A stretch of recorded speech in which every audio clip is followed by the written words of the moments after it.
শেখ হাসিনার মধু খেয়ে আমি রাজনীতি করেছি, সেটার জবাব জনগণ জানে কিভাবে দিতে হয়, এই সরকারকে প্রয়োজন সম্মত দিয়ে দিবে।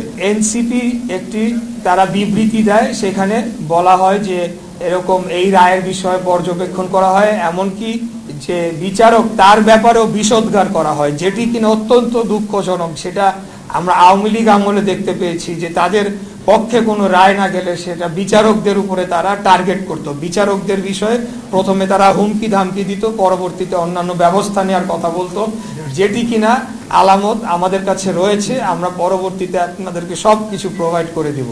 তো আমার প্রশ্ন হচ্ছে যে এনসিপি যদি গণ অভ্যুত্থান পরবর্তী সরকার বা গণ অভ্যুত্থানের ফসলের সরকার হয়ে থাকে, আমি ইশরাক হোসেন, আমি কি শেখ হাসিনার পক্ষের কেউ ছিলাম, নাকি শেখ হাসিনার বিপক্ষে আন্দোলনটাও কম করেছি, নাকি শেখ হাসিনার মধু খেয়ে আমি রাজনীতি করেছি, সেটার জবাব জনগণ জানে কিভাবে দিতে হয়, এই সরকারকে প্রয়োজন সম্মত দিয়ে দিবে।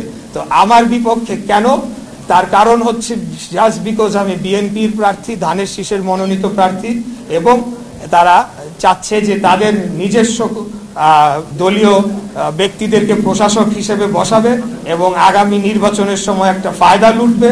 এবং বর্তমানে যে অর্থনৈতিক লুটপাট চলছে নগর ভবন কেন্দ্রিক এবং বিভিন্ন ঠিকাদারি, বিভিন্ন বিল, সব কিছুতে সেগুলা চলমান রাখার জন্য তারা এখন আমাকে বাধা প্রদান করার সিদ্ধান্ত নিয়েছে।